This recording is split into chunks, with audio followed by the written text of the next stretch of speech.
नमस्कार दर्शकों अभी मैं मौजूद हूँ सतलोक आश्रम सोजत राजस्थान में। यहाँ संत रामपाल जी महाराज के लाखों की संख्या में अनुयायी हैं और आज ये समागम का तीसरा दिन है। दर्शकों अभी मैं मौजूद हूँ प्रदर्शनी में, जहाँ पर बुक स्टॉल लगाए गए हैं और बुक स्टॉल पर हर एक धर्म की धार्मिक पुस्तकें, धार्मिक ग्रंथ रखा गया है। यहाँ पर अनेक श्रद्धालु आ रहे हैं और धार्मिक ग्रंथों का अध्ययन कर रहे हैं। अन्य पंथ के अनुयायियों का कहना है कि संत रामपाल जी महाराज बुराई करते हैं, निंदा करते हैं दूसरे संतों की, जो कि नहीं होना चाहिए। आज उनके संत रामपाल जी महाराज के एक अनुयायी हमारे साथ जुड़े हैं।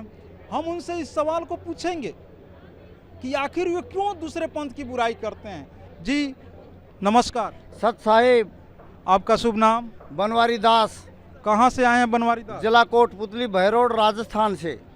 बनवारी जी, मैं आपसे ये जानना चाहूँगा, आप हमारे दर्शकों को बताएं कि आपके संत, आपके गुरु संत रामपाल जी महाराज दूसरे पंथ के जो संत हैं और उनकी पुस्तकें हैं, उनकी बुराई क्यों करते हैं और आप लोग क्यों उनकी बुराई करते हैं?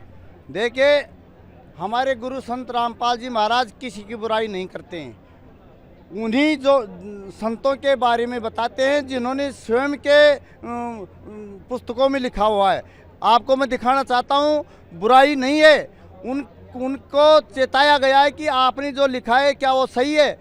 वो मैं आपको रूबरू कराता हूँ उन्हीं के सदग्रंथों से, जो जिनको आप बुराई बता रहे हो, उन्हीं से उनकी शब्दों में बताना चाहूँगा कि ये पुस्तक है जीवत मरिए बहुजल तरिए। तो इन्हीं की पुस्तक में ये है, राधा स्वामी सत्संग व्यास वालों की पुस्तक है, उन खुद ही की है। तो उन्हीं के शब्दों में मैं आपको बताना चाहता हूँ। ये सुमिरन के लिए बताया है, सुमिरन। उन्हीं के शब्दों में देखिए कि संत जीव को कोई भी नाम जपने के लिए दे सकते हैं, कोई फर्क नहीं पड़ता है। उनके लिए दिए हुए नाम का आपके लिए वही प्रभाव होगा। ये नाम ठीक है या गलत है, इसकी हमें कोई चिंता नहीं करनी चाहिए। यह तो संतों के विचारने की बात है। वे जो भी नाम आपको जपने के लिए देंगे उसमें शक्ति भी होगी और उसका प्रभाव भी आप पर पड़ेगा, चाहे उसका मतलब हो या नहीं हो। यह तो नाम देने वाले महात्मा के सोचने की बात है। हमें उनके अर्थों की छानबीन में नहीं उलझना चाहिए। ये बता रहे हैं कि हमने जो भी मंत्र दे दिया, जो भी कह दिया, संत जिस जो भी कुछ वाणी बोल दी, वो मंत्र सही है, उससे उनकी मुक्ति हो जाएगी। क्या स्कूल में जब बच्चा जाता है और अध्यापक ने ये कह दिया कि मैं बोल रहा हूँ वो सुनते रहो और तुम परीक्षा दे देना, तुम पास हो जाओगे, क्या वो पास हो जाएंगे? नहीं। उसका एक सिलेबस होता है, उस सिलेबस के अनुसार उसमें प्रश्न आते हैं, उन प्रश्नों के अनुसार उनके उत्तर दिए जाते हैं, तब वो परीक्षा में पास होता है। इस तरह से नहीं होगा।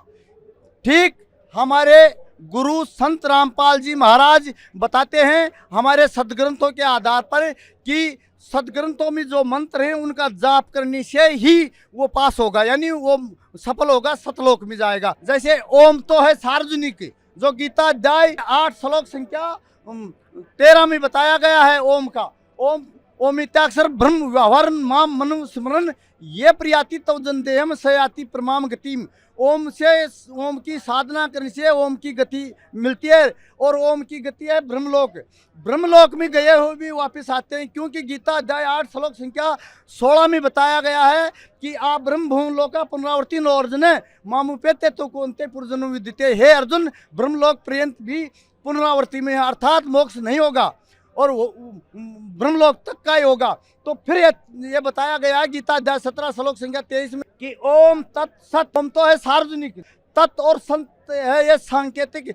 इस सांकेत का अर्थ गुरु बता सकता है। इस समय इस ब्रह्मांड में संत रामपाल जी महाराज के पास ये पूर्ण 3 मंत्रों का उत्तर है और वो इनका जाप बताते हैं। वो सांकेतिक हैं, तत् और सत सांकेतिक हैं। वो सांकेतिक गुरु बता सकता है। गीता अध्याय 4 श्लोक संख्या 34 में बताया गया है कि पूर्ण गुरु के पास जाओ, उनको दंडवत प्रणाम करो और उनसे नम्रता से प्रश्न करो। वो तुम्हें उस परमात्म तत्व का भेद बताएंगे। वो भेद बताने वाले इन 3 मंत्रों का है। तो इस विश्व में, इस ब्रह्मांड में संत रामपाल जी महाराज हैं। इससे सिद्ध होता है कि ये जितनी भी नकली हैं, ये मनमाना आचरण देते हैं। ये खुद भी डूबेंगे और इस जनता को भी लेकर डूबेंगे। यदि आपको उस सतलोक में जाना है तो संत रामपाल जी महाराज की शरण में आइए और 7:30 बजे साधना चैनल पर सत्संग सुनिए और उसमें नंबर आते हैं, उन नंबरों पर फ़ोन करो और उसके बाद ज्ञान गंगा फ्री में मंगाओ और उसका अध्ययन करो। अध्ययन करने के बाद जब आपको पूर्ण संतुष्टि हो जाए, सभी ग्रंथों का निचोड़ है ज्ञान गंगा में, उसका निचोड़ जब आपको समझ में आ जाए, तब संत रामपाल जी महाराज की शरण में आओ और उनसे मंत्रों की दीक्षा लो और दीक्षा लेने के बाद उन मंत्रों का जाप करो, तब आपकी मुक्ति होगी। अन्यथा ये जो नकली संत, इसलिए बताया गया है इनको कि ये नकली, इनकी बुराई नहीं की गई है, इन्हीं के लिखे हुए में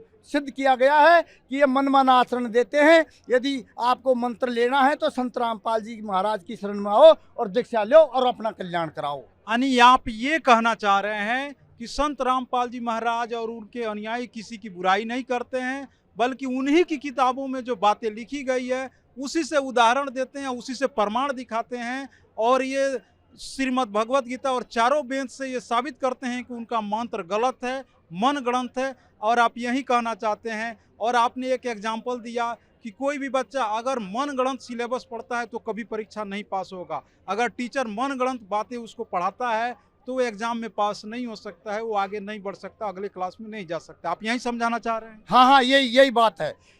सच्चे गुरु के पास सच्चा ज्ञान मिलेगा, झूठे पाखंडी डूबेंगे और डबोएंगे। तो दर्शकों, आपने देखा, ये थे संत रामपाल जी महाराज के अनुयायी बनवारी दास जी। इनका कहना है कि संत रामपाल जी महाराज किसी की बुराई नहीं करते हैं, किसी की निंदा नहीं करते हैं। वो तो वही बताते हैं जो वेद शास्त्रों में लिखे गए हैं, और वो वही बताते हैं जो उस पंथ के संत गुरु जो अपनी पुस्तकें में बातें लिखी गई है, वेदों से प्रमाण दिखाकर बताते हैं कि वो मनगढ़ंत है। तो दर्शकों, फैसला आपको करना है कि कौन सच्चे हैं और कौन झूठे हैं। आप इस वीडियो के कमेंट में अपनी प्रतिक्रिया जरूर दें, हमारे वीडियो को लाइक करें और शेयर करें। दर्शकों, इसी के साथ मैं रिपोर्टर राजन कुमार अपने कैमरा साथी नितिन खैर के साथ विदा लेता हूं। आपका बहुत बहुत धन्यवाद।